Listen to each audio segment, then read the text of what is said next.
Hi there, welcome back to Reading with Stephen.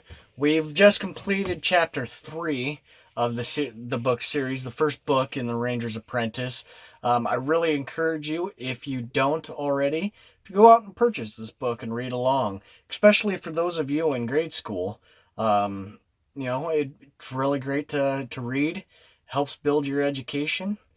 And without further ado, we'll continue on with book 4. And now it's Will's turn for the choosing. Will who? Martin asked, in exasperation flickering through his notes of paper with the candidate's details written on them.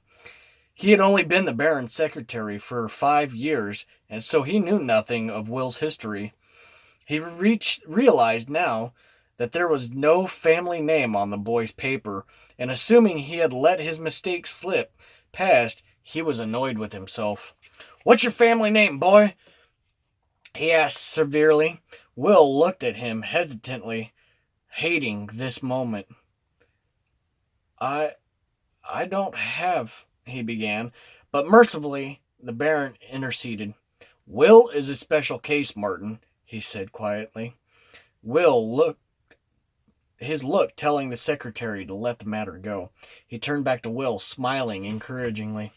"What school did you wish to apply for, Will?" he asked.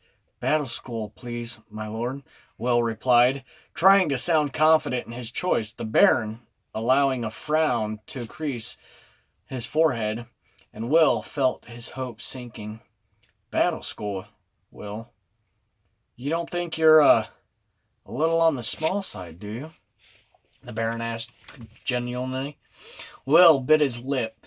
He had all but convinced himself that he wanted this badly enough. If he believed in himself strongly enough, he would be accepted, in spite of this obvious shortcoming.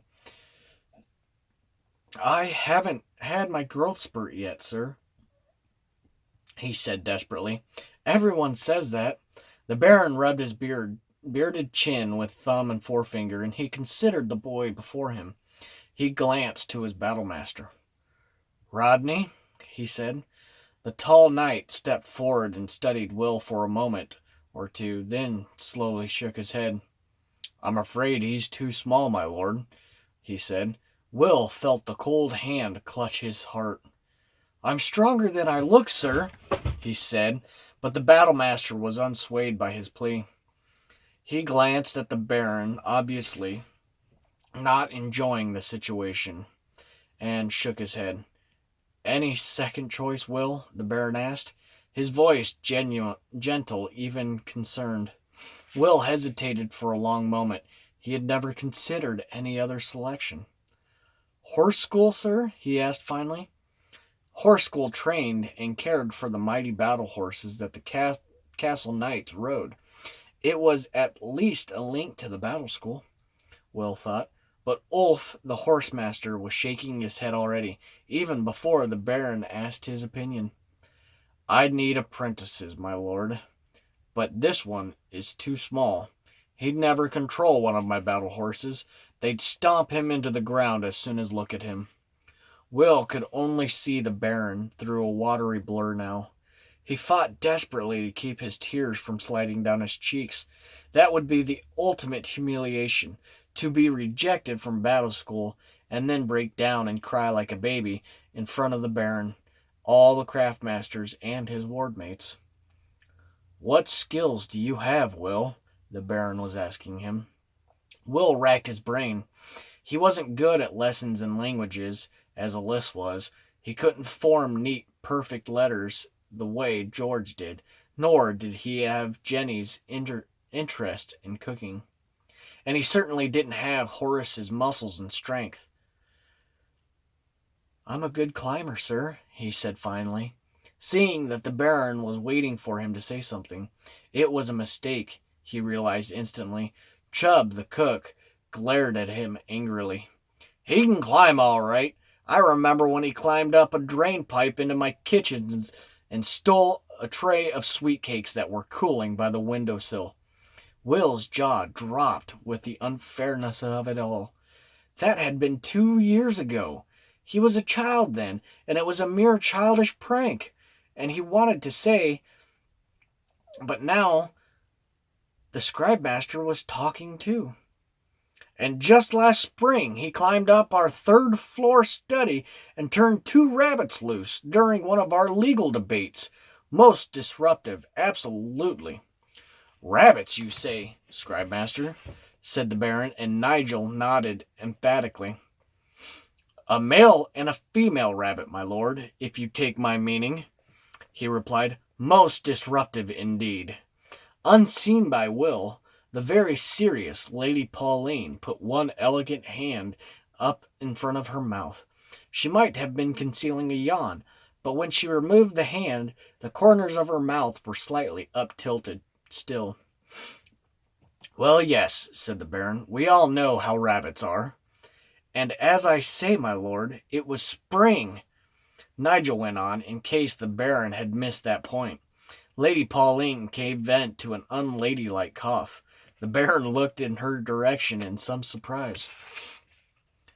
I think we get the picture, scribe master, he said, then turned his gaze to the desperate figure who stood in front of him. Will kept his chin up and stared straight ahead. The Baron felt for the young lad in this moment. He could see the tears welling up in those lively brown eyes, holding back only by the intense determination.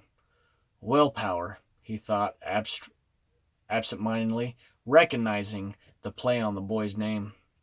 He didn't enjoy putting the boy through all this, but it had to be done. He sighed inwardly. Is there any of you who could use this boy? He said. Despite himself, Will allowed his head to turn and gaze pleadingly at the line of craftmasters, praying that one of them would relent and accept him. One by one, silently, they shook their heads. Surprisingly, it was the ranger who broke the awful silence in the room. There is something you should know about this boy, my lord, he said. Will had never heard Holt speak before. His voice was deep and soft-spoken, with the slightest burr of a Hibernian accent noticeable. He stepped forward now and handed the Baron a sheet of paper, folded double. The Baron unfolded it, studied the words written there, and frowned. You sure about this, Holt? He said. Indeed, my lord. The Baron carefully refolded the paper and placed it on his desk. He drummed his fingers thoughtfully on the desktop, then said, I'll have to think on this overnight. Holt nodded and stepped back, seeming to fade into the background as he did so. Will stared anxiously at him, wondering what information this mysterious figure had passed on to the Baron. Like most people, Will had grown up to believe that rangers were people best to be avoided. They were a secretive, arcane group, shrouded in mystery and uncertainty, and that uncertainty led to fear. Will didn't like the thought that Holt knew something about him, something that he felt was important enough to bring to the Baron's attention. Today, of all days. The sheet of paper laid there, tantalizingly close, yet impossibly far away. He realized there was movement around him, and the Baron was speaking to the other people in the room.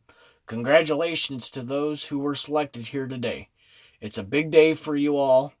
You're free to have the rest of the day off and enjoy yourselves. The kitchens will provide a banquet for you in your quarters, and for the rest of the day you will have free run of the castle and the village. Tomorrow you will report to your new craftmasters first thing in the morning. And if you take a tip from me, you'll make sure you're on time. He smiled at the other 4, then addressed Will with a hint of sympathy in his voice. Will, I'll let you know tomorrow what I've decided about you. He turned to Martin and gestured for him to show the new apprentices out. Thank you, everyone, he said, and left the room through the door behind his desk. The craftmasters followed his lead. Then Martin ushered the former wards to the door.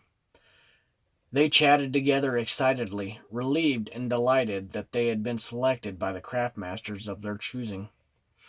Will hung back behind the others, hesitating as he passed the desk where the sheet of paper still lay. He stared at it for a moment as if somehow he could see through the words written on the reverse side. Then he felt the same sensation that he had felt earlier, that someone was watching him. He looked up and found himself staring into the dark eyes of the ranger, who remained behind the Baron's high-backed chair, almost invisible in the strange cloak of his. Will shuddered in a sudden frisson of fear. He hurried out of the room. That ends chapter 4. Check back for the next episode for chapter 5. I hope you are enjoying this book, and as always, continue reading. Thank you. Have a great day.